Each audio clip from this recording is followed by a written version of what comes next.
Baik.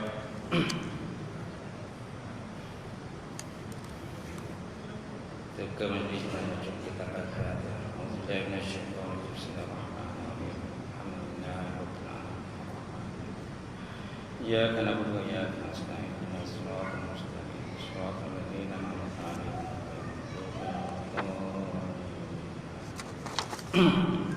Assalamualaikum warahmatullahi ta'ala wabarakatuh. Alhamdulillahillazi anzala ala abdihi kitab wa lam yaj'al lahu 'iwaja qayyiman yunziru ba'san shadidan min ladunhu wa yubashshirul mu'minina allazina ya'maluna ash-shalihat anna lahum ajran hasanan makisina bihi abada. Asyhadu an la ilaha illallah wahdahu la syarika lah wa asyhadu anna Muhammadan 'abduhu wa rasuluh. Allahumma shalli wa sallim ala sayyidina wa maulana Muhammad wa ala alihi wa sahbihi ajma'in, amma ba'd. Ya hormati fadilatul imam kita, tak lupa juga Tuan Bilal, seluruhnya sidang muslimin muslimat, ibu-ibu, adik-adik, kakak, tuan-tuan dan puan yang bermasjid. Alhamdulillah kita bersyukur kepada Allah kerana kita dapat bersama pada petang ini dalam program Tazkirah. Jadi saya diminta untuk menggantikan Fadil Dr. Rusli. Dr. Rusli tak dapat kerana ada berhalangan. Jadi insyaAllah. Jadi tuan-tuan dan puan muslimin muslimat yang berbahagia, jadi kita telah pun masuk ke 3 Ramadan, ya, 3 Ramadan, dan kita telah melalui 2 Ramadan. Dan kita telah berpuasa dan juga bertarawih serta melaksanakan arahan dan juga perintah Allah Subhanahu Wa Taala. Kalau kita lihat dalam ayat Quran, Allah Taala sebut dalam Quran, dia kata ya ayyuhallazina amanu kutiba alaikumusiyam kama kutiba alal ladzina min qablikum la'allakum tattaqun. Wahai orang-orang yang beriman, dipadukan kepada kamu berpuasa sebagaimana dipadukan kepada umat-umat yang sebelum daripada kamu. Ayat ini kita merupakan dalil, dan ayat ini biasa diulang, banyak kali diulang oleh para penceramah, para guru, para ustaz, ustazah dan sebagainya, insya-Allah. Cuma apa yang nak saya nyatakan di sini ialah penggunaan kalimat kum alaikumusiyam. Penggunaan kalimat alaikumusiyam, ya ayyuhallazina amanu kutiba alaikumusiyam. Kalau dilihat pada penggunaan kum ni biasanya ialah untuk golongan lelaki sahaja. Golongan lelaki sahaja. Alaikumusiyam. Jadi kalau macam tu timbullah persoalan di sini. Bagi orang perempuan macam mana tak wajib puasa ke? Kalau lihat pada zahir ayat itu ditujukan kepada golongan lelaki, bukan golongan wanita. Ini jarang dibahas oleh orang lah. Sebenarnya kalau lihat dalam tafsir, jadi penggunaan kum ni tak semestinya kepada golongan perempuan saja, golongan lelaki saja. Malah golongan perempuan juga termasuk dalam penggunaan alaikumusiyam. Tapi kalau macam tu, kalau lelaki saja, lelaki sajalah puasa, perempuan tak wajiblah puasa.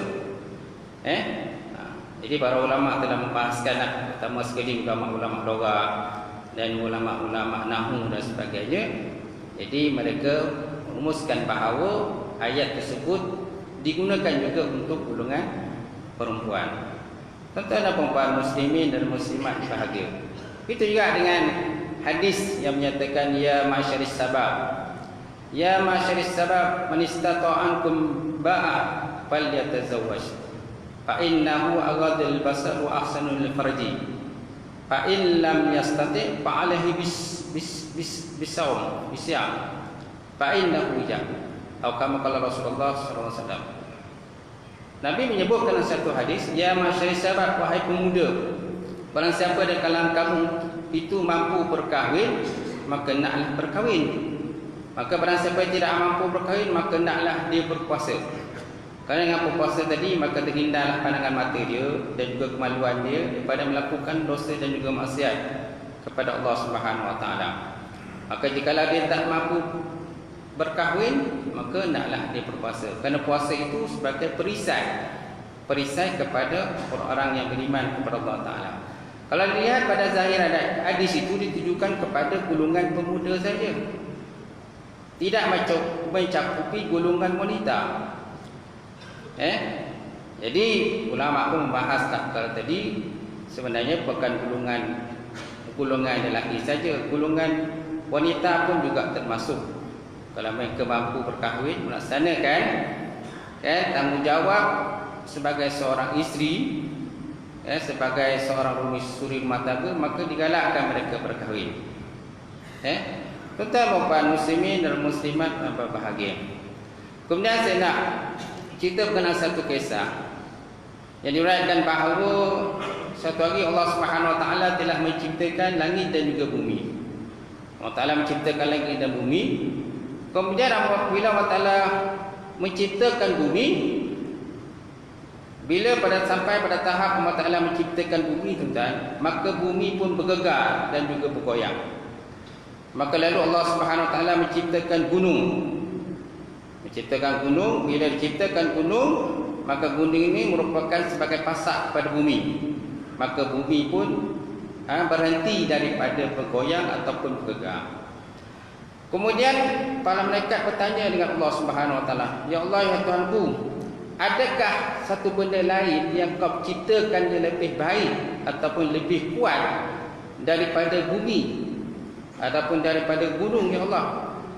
Maka Allah Ta'ala kata, ada yang lebih kuat daripada gunung, iaitulah besi, kata Allah Subhanahu Wa Ta'ala. Kalau lihat kepada besi itu merupakan satu struktur yang sukuh yang dicipta oleh Allah Subhanahu Wa Taala, dan biasanya besi ini berada di dalam bumi yang banyak digunakan oleh manusia untuk membuat bangunan dan pelbagai alat lagi lah. Itulah besi. Akan tetapi tuan-tuan, besi juga dia ada tahap dia, kelemahan dia. Maka lalu para malaikat pun bertanyalah kepada Allah Taala, "Ya Allah Tuhanku, adakah satu benda yang kecipta yang lebih kuat daripada besi?" Maka Allah Ta'ala kata ada, iaitulah api. So api lebih kuat daripada besi lah. Dan api kita tahulah sifatnya adalah membakar, kan? Apa saja benda yang dia boleh bakar, dia boleh makan, maka dia makanlah. Itulah sifat api yang Allah Subhanahu Wa Ta'ala. Dan ingat kita pada api neraka, kan? Seterusnya tuan-tuan, maka para malaikat bertanya lagi kepada Allah Subhanahu Wa Taala, "Ya Allah Tuhanku, adakah satu benda yang tercipta yang lebih hebat daripada api?" Maka Allah Taala kata ada, iaitulah air. Air adalah satu benda tercair dan Allah Taala yang fungsinya lebih kuat dan lebih hebat daripada api. Kerana sifat api ini membakar, tapi sampai satu tahap yang ketiga je, bila air jumlahnya lebih banyak, maka sudah itu air boleh memadamkan api. Maka seterusnya malaikat pun takjublah dengan penciptaan daripada Allah Subhanahu Wa Taala tadi. Maka lalu para malaikat pun bertanyalah kepada Allah Taala, "Ya Allah, ya Tuhanku, adakah satu benda lagi yang boleh yang cipta yang lebih hebat daripada api?" Maka lalu Allah Taala kata ada, iaitulah angin. So sifat angin kita tahulah, di mana angin ni dia bukan sahaja Allah Ta'ala cipta air tadi, kemudian Allah Ta'ala cipta angin, lepas air angin lah, kan? Maka sifat angin ni Allah Ta'ala kata dia boleh menolak air tadi, kan, dengan jumlah angin yang kuat seperti rebut topan dan sebagainya. Jadi dia boleh mengangkat air yang terdapat di laut tadi, kemudian air tadi maka ditolak ataupun dihantarlah ke daratan, kata Allah Subhanahu Wa Ta'ala. Maka malaikat pun takjublah dengan pencipta tadi. Maka lalu malaikat pun bertanyalah kepada Allah Ta'ala, "Ya Allah Tuhanku, adakah satu benda lagi yang kau cipta yang lebih hebat lagi daripada air?" Maka Allah Ta'ala kata ada, iaitulah mana-mana di kalangan hamba-Ku yang mana mereka itu bersedekah sehingga tangan kanannya, dia menggunakan tangan kanannya sehingga tangan kirinya tidak mengetahui apa yang telah pun dilakukan oleh tangan kanannya. Tak? Siapa yang kita nak kait di sini itulah berkenaan dengan Ramadan lah. Ramadan, di mana bulan Ramadan ini memang hari, orang kata, suasana yang menggalakkan kita, antaranya ialah membaca Quran, dengan bertarawih, berpuasa dan sebagainya. Samping itu digalakkan kita itu bersedekah. Dan bersedekah dengan menggunakan tangan kanan, sedangkan tangan kiri ini bukan saja disebutkan sebagaimana yang saya sebutkan tadi, malahan juga disebut dalam hadisnya Nabi SAW dalam hadis yang lain. Itulah berkenaan dengan 7 golongan yang mendapat naungan Allah Subhanahu Wa Taala, yang tidak ada naungan melainkan daripada naungan Allah Subhanahu Wa Taala. Nabi SAW sebut pada kita ada 7 golongan tuan-tuan yang mendapat naungan, yang tidak ada naungan melainkan naungan Allah Taala. Iaitulah yang pertama, imamul adil, pemimpin yang adil. Yang kedua, rajulun nasya'a ibadati rabbih, lelaki yang banyak menghabiskan masanya dengan beribadah dan juga berzikir kepada Allah Subhanahu Wa Taala. Yang ketiga, rajulun qalbuhu mu'alliqun bil masajid, lelaki yang hatinya sentiasa terpaut dan juga tersangkut dengan masjid-masjid ataupun rumah Allah Subhanahu Wa Taala ini. Walaupun disebut dalam hadis itu merupakan dikata masjid, tapi tak sebenarnya masjid lah, kerana tempat ibadah banyak, surau kan, ataupun tempat-tempat tertentu yang telah memang kita dah tentukan sebagai tempat untuk kita berkumpul dan juga beribadah kepada Allah Subhanahu Wa Taala. Kemudian kata Nabi SAW lagi dalam hadis tadi, yang keempat, iaitulah rajulani tahabba fillah ijtama alaihi wa iftaraqa alaihi, 2 orang laki-laki yang bertemu dan berpisah kerana Allah Subhanahu Wa Taala. Kemudian yang kelima, rajulun, lelaki iza da'athu imra'atin zatun mansabin wa jamalin ila nafsiha faqalu inni akhafu Allahu rabbul alamin. Yang kelima, iaitulah laki-laki yang mana apabila diseru ataupun dirayu olehnya ataupun digoda olehnya oleh seorang perempuan yang cantik, yang jelita, lagi mempunyai harta kekayaan yang banyak, untuk melakukan dosa dan juga maksiat kepada Allah Taala, maka dia berkata, sesungguhnya aku takut kepada Tuhan sekalian alam.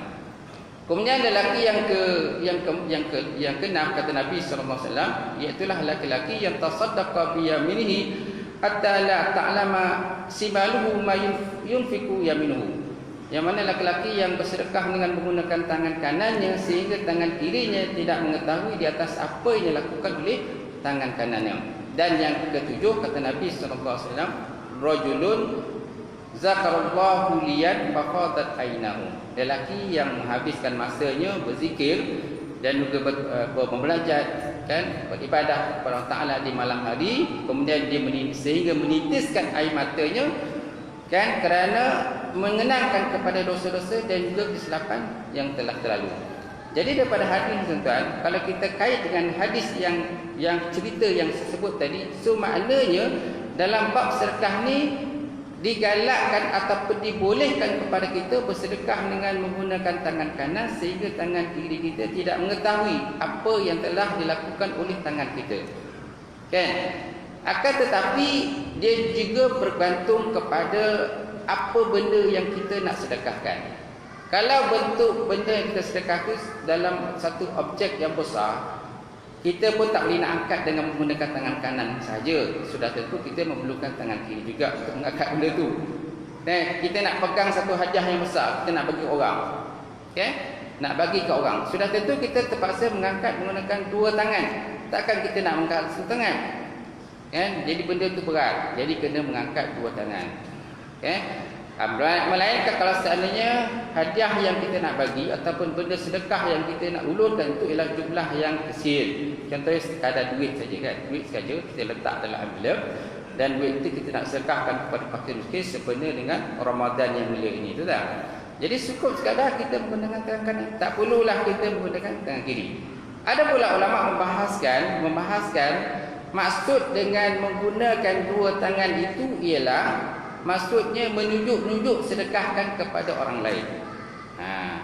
Kalau kita menggunakan tangan kiri saja, mana kita tidak menunjukkan sedekah kepada orang. Kita menggunakan tangan kanan saja, semaknanya kita nak sedekah kita disembunyikan dan tidak diketahuikan oleh orang lain. Itu sebabnya ada sebahagian keadaan bersasana kadang-kadang tu kan, apabila kita memulakan sesuatu sedekah kepada orang lain dan kita diminta untuk menulis nama kita pada kertas itu, biasanya bagi orang yang ada sifat warak dan juga tawaduk, biasanya dia tak akan tulis. Dia hanya sebut, dia kata hamba Allah Taala. Kan? Okay, siapa yang menyumbang ini ialah hamba Allah. Berapa ringgit? Contoh RM100. Betul tak? Ada yang menulis nama dia dengan menyatakan jumlah sumbangannya berapa. Yang sebaiknya, adakah perlu kita menyatakan nama kita atau tidak? Sebaiknya tak perlulah kita nak menyatakan nama kita. Kerana kalau kita menyatakan nama kita, kemungkinan sifat ikhlas tadi dia dah kurang dah. Dah kurang sifat ikhlas kita. Dia hadap sesuatu benda ataupun perkara yang kita nak ulurkan kepada orang lain. Kemudian Nabi Muhammad SAW juga, kita tahulah, memang ada satu hadis yang popular yang menyatakan kepada kita bahawa Nabi Muhammad SAW itu pada selain daripada Ramadan mempunyai sifat yang pemurah. Bila sampai Ramadan saja, maka Nabi mempunyai sifat yang lebih pemurah ataupun bersangatan pemurah, seperti angin yang berhembus, tuan-tuan. Itulah sifat yang ada kepada Rasulullah SAW. So maknanya kita digalakkan bersedekahlah. Cuma jangan kita mengungkit-ungkit pemberian ataupun sedekah yang kita hulurkan kepada orang lain. Sesuai dengan Allah Taala sebut dalam Quran, ya ayyuhallazina amanu la tubtilu shadaqatukum bil manni wal adza. Wahai manusia, wahai orang-orang beriman kepada Allah, janganlah kamu membatalkan akan pahala sedekah kamu tadi dengan kamu mengungkit-ungkit, kan, ataupun menyakiti orang-orang yang telah kamu beri sedekahkan kepada mereka itu. Jangan kita ungkit-ungkit, tuan. Kalau dah bagi itu, bagilah, kan. Tak kisah apa-apa yang dah dibagi ke orang tu, jangan minta balik. Kalau tuan dah bagi RM100, kan, niatkanlah halal RM100 tadi. Jangan tuan minta baklah pulang, bak baliklah RM50. Salah bagi, tuan. Salah bagilah, silap bagi. Kan, saya nak bagi RM50 sebenarnya, tapi terbagi RM100. Kalau dah bagi RM100 tu, bagilah RM100 tu, tuan. Tak? Apalagi pada bulan Ramadan yang mulia ni, tuan. Baik, kemudian ada satu hadis lagi yang saya nak kongsi pada petang ini, tuan. Iaitulah berkenaan dengan kelebihan Quran. Nabi SAW menyatakan dalam satu hadis, al-mahiru bil Quran ma'a safaratil kiramil bararah, wallazi yaqra'u Quran wa yatata'ta fihi wa huwa alaihi syakun lahu ajrani. Nabi SAW bersabda, orang yang mahir membaca Quran, mereka itu bersama dengan safaratil kiramil bararah. Dan orang-orang yang membaca Quran, padahal dia itu orang yang merangkak-rangkak. Dia baca Quran tu ya tak di mana mengangkat-angkat dalam baca. Kan? Dalam bulan Ramadan ni kan kita digalakkan membaca Quran. Paling tidak pun tuan, sekali lah kita khatam Quran lah dalam bulan Ramadan ni. Kan? Paling tidaklah. Tapi tak tahu ada juga kadang-kadang kalau kita ni memang dia tak nak khatam langsung pun. Ataupun kadang-kadang ada juga kalau kita ni nak mengelat. Kita dah buat halkah. Kadang-kadang buat halkah, tuan-tuan, mengaji Quran, nak tadrus dalam Quran. Tadrus dalam Quran ni, Ramadan. Tapi ada kalau kita kadang-kadang cuba mengelat, tak nak baca. Kan dia kata aku tak kerti baca Quran, kan, ataupun dia kata aku ni baca Quran ni angkat. Kan? Itu jangan orang kata, jangan kita fikir sangatlah dalam bulan Ramadan ni. Yang penting kita baca, dan ada sahabat-sahabat kita nanti yang menegur bacaan yang kita baca. Jadi kalau ikut pada hadis Nabi kata orang yang mahir baca Quran, mereka itu bersama dengan malaikat safaratil kiramil bararah.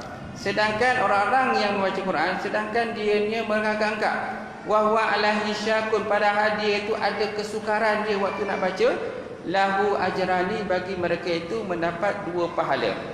Jadi para ulama membahaskan dengan berkenaan dengan kalimat safaratil kiramil bararah. Mereka menyatakan bahawa yakunu yaumul qiyamah ma'asifil safaratil kiramil bararah minal malaikah wa hum allazi zakallahu biqaulihi azza wa jalla fi suratil abasa fi suhufin mukarramah marfu'atin mutahharah bi aydin safarah kiramin bararah. Jadi para ulama membahaskan berkenaan safaratil kiramil bararah ini. Mereka menyatakan bahawa pada hari kiamat besok mereka itu bersama dengan satu kumpulan safaratil kiramil bararah daripada kumpulan para malaikat. So siapa yang dikatakan sebagai kiramil bararah itu? Hum allazi zakarullahu, itulah orang-orang, iaitulah para malaikat yang banyak berzikir kepada Allah Subhanahu wa taala, sesuai dengan Allah Taala sebut dalam Quran dalam surah Al-Abasa, fi suhufin mukarramah marfu'atin mutahharah bi ayyin safarah kiramin bararah. Jadi perkataan kiramin bararah ni terdapat dalam surah Al-Basa. Dalam surah Al-Basa yang nak menyatakan pada kita bahawa safarah kiramin bararah ini ialah satu kumpulan malaikat, sekumpulan sukat yang mana mereka ini sangat suka berzikir dan mengingati Allah Subhanahu Wa Taala. So barang siapa yang suka baca Quran kan, dan dia mahir pula dalam baca Quran tadi dengan dia punya kata tajwidnya, dengan juga makhrajnya, dengan sebutannya yang begitu tertib dan jelas, jadi mereka akan termasuk dalam kumpulan tadi. Malaikat sama dengan malaikat tadi. Habis yang merangkak-rangkak macam mana? Bagi yang merangkak-rangkak tadi, jadi para ulama menyatakan, dia kata dia kata taraddud fihi min hasarin. Jadi orang yang baca takkan itu ialah orang yang taradud mana pulang pergilah apa yang dia baca tadi, maknanya kejap rasa okey, kejap macam tak okey kan, kejap rasa betul ke tak betul aku nak baca ni, tak tahulah. Jadi bagi mereka tadi, mereka mempunyai dua pahala, lahu ajrani. So apakah yang dimaksudkan dengan lahu ajrani itu? Bagi mereka itu dua pahala. Maksud dengan lahu ajrani ialah lahu ajrun tilawah wa ajrun tahmiluhu musyaqqa yatakakka tadi, li'annahu lam yatamarrisu ba'da bil qiraah. Jadi maksud dengan bagi mereka itu pahala itu ialah pahala dia baca tadi, kemudian pahala dia menanggung kesukaran dan juga kepayahan ketika dia membaca itu. Ketika dia membaca tadi, semakna dia mendapat dua pahala lah kan. Maksud dua pahala tadi, pahala dia baca tu ada dia baca tu ada kan. Kemudian yang kedua, pahala dia menanggung kesukaran dia nak mengeluarkan sesuatu huruf, dia nak mengeluarkan sesuatu perkataan yang dia nak sebut, supaya mendapati kepada apa-apa yang dikenal di dalam ilmu tajwid itu, tuan. Jadi bagi mereka tadi, tuan, mereka mendapat dua pahala. Jadi janganlah kita, tuan-tuan, berasa macam gipap lah, ataupun rasa malu lah nak baca Quran lah, nak depan dengan orang lain, orang pandai-pandai ni kan. Aku ni tak pandai, aku tak pandai baca, jadi orang lain ni semua pandai baca kan. Jadi seganlah nak masuk dalam kumpulan itu. Jadi tak sepatutnya sikap macam tu kena ada, tuan-tuan. Kita kena buang sikap macam tu. Dan sahabat-sahabat kita lah yang pandai, yang tahu Quran ni, naklah membantu pula sahabat-sahabat kita yang tak tahu ni. Kita bantu dia. Dan yang kena bantu pula, jangan pula, jangan melagak pula. Oh, aku tak boleh tegur dah, aku dah kata, aku rasa betul, aku betul lah. Kan ada kalangan kita ni kadang tak boleh tegur. Kalau tegur kan marah, melenting dan sebagainya. Tuan-tuan kena ingat, bulan ni bulan apa, tuan-tuan? Syahrus Sabri, bulan sabar. Jadi bulan ni ialah bulan sabar. Kerana bulan Ramadan tadi banyak dia punya nama, tuan-tuan. Antaranya ialah Syahrus Sabri, bulan sabar. Jadi kalau bulan sabar, kalau orang tegur kita baca salah, so kena redha lah, tuan-tuan. Kena redha dan kita kena ambil positif di atas apa-apa yang telah pun kita tersilap, kesalahan dan sebagainya. Kemungkinan ialah sahabat kita punya niat yang baik untuk kita memperbaiki bacaan-bacaan yang kita baca pada bulan Ramadan, insya-Allah. So saya rasa itu sajalah dapat kita kongsikan, setengah jam dan itu pun dah lewat. Jadi saya ucapkan terima kasih pada tuan-tuan yang dapat meluangkan masa pada petang ini, insya-Allah. Dan itu saja yang dapat saya sampaikan, saya kongsikan. Dan mana yang lebih Allah Ta'ala dan mana kurang itu daripada firman. Sekian. Assalamualaikum warahmatullahi taala wabarakatuh.